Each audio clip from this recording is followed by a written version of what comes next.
ยาวๆเซียนเนอะนี่เป็นยังไงในเข้มนะครับผมพี่น้องโลเต่าตุ้ยใส่เนื้อวัวเนี่ยใส่วัวเป็นนั่นนี่เปิดเวียเข้มนะครับข้างโลเข้มนะครับโลเนี่ยบ่มีพี่น้องใต้เนอะ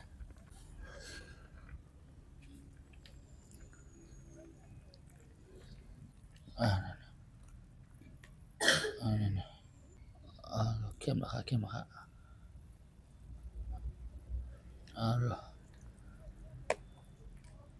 ยักษ์ด้วยนะกำนะไปได้ปอดนะ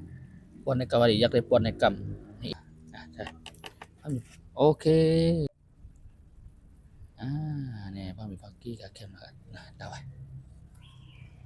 วางไว้ก่อนก็ได้โอเคเรียบร้อยเยอะๆก็ได้นะฮะดีก็เลยติวอันนี้ขึ้นมาเลยทำไมขึ้นใส่ขึ้นให้เหรอมาขัดก่อนใส่อิฐอันนั้นยุ่ง